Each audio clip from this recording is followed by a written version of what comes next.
84 International Speech Contest.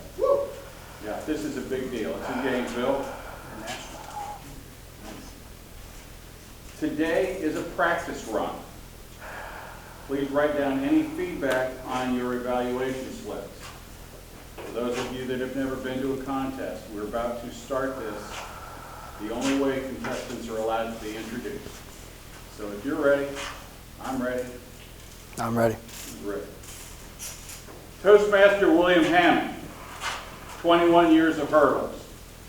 21 years of hurdles, Toastmaster William Hamman.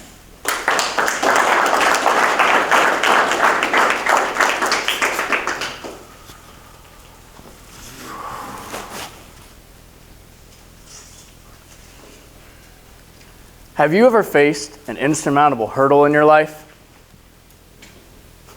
Lord knows that I have. Madam Contest Master, fellow Toastmasters, and guests. For the last 21 years, I've been jumping the hurdles of life. The moment that I leap over one hurdle, I quickly find another, in view, in the distance, coming at me, like it's a runaway train. I'm here today to tell you about some of my hurdles, how I learned to jump them, and hopefully, by the end of this, inspire you to jump some of your own. Like many, my family is my backbone. My dad's always played a big role in my life, but one of the first hurdles that I had to overcome was his battle with his medical condition, mitochondrial encephalomyopathy.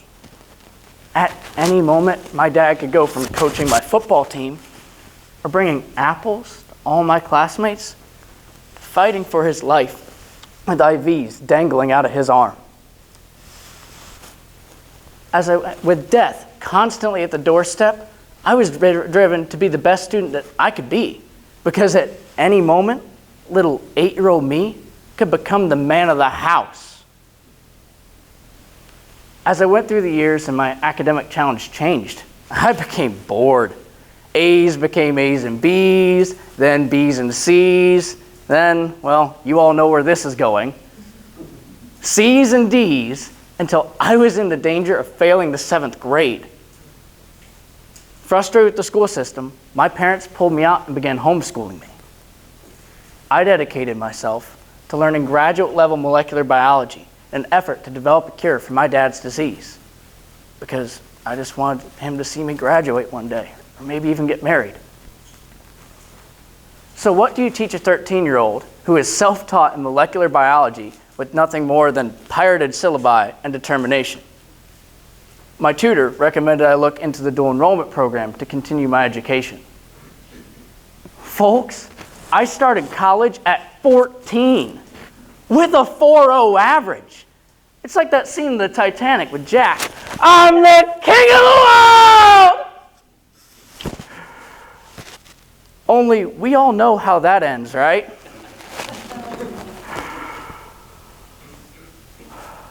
All my success would come to a screeching halt when at just 16, mitochondrial encephalomyopathy would rear its ugly head and wreck my life, much like it had wrecked my dad's some 20 years before. Now I have the disease. At this point, it's the gift that just keeps on giving. Suddenly, classrooms become hospital rooms. Professors swap for doctors. Just 4 months after my last college final, doctors would tell my terrified parents to prepare for the worst. I wasn't going to make it to Christmas. It was the first week of August.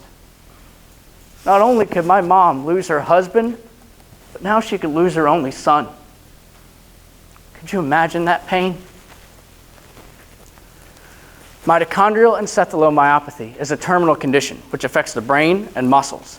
It's triggered by environmental factors such as perfume, pesticides, petroleum. Once triggered, it begins to eat my muscle mass from within and strip me of my brain function. I went from 178 pounds of muscle to just 108, like some walking, talking skeleton just wasting away. From just a whiff of perfume, I get sick for weeks. I get electrocuted from within. My heart rate goes up to over 200 beats a minute. My body shuts down everything except for vital life systems as I go deaf and blind for days on end. My condition drove me out of school and stole any future that I thought I'd have. The only glimmer of hope for me was that doctors had told my dad the same thing some 20 years before, and he's still here. He simply became a shut-in, determined to avoid a world which was deadly to him. And with 4 months to live, I figured, well, what do I have to lose? And I too became a shut-in, like the boy in the bubble. Friends, at just 16, I found the ultimate hurdle before me, a fight for my life. The only reason I'm here talking to you today is because I drowned out all the noise and let my dad coach me in attacking these next hurdles. After years of being a shut-in, I slowly became healthy. Slowly but surely, I'm rebuilding my life from the ashes. More than anything, I wanted to continue my education, but still being vulnerable for my condition, I found online classes as a way to restart my journey. I quickly returned to my previous academic standard, achieving 4 O's in my last 4 semesters. And now, I'm the president of Seminole State's Toastmasters Club, the FBLA Club. I'm the vice president of the Law Club and the VP of membership at Winter Park Toastmasters. I graduated a few weeks ago. I'm going to UCF in the fall. I've started a band with an amazing drummer and hang glider pilot training, a dream I had since I first got sick laying in that hospital bed. Hurdles don't scare me. They never have. And now I actively seek them out to challenge myself. If you're not growing, you're dying. And I refuse to die. If the college kid who's supposed to be a skeleton isn't afraid, neither should you. So I ask you, what's your hurdle? How are you going to better yourself tonight?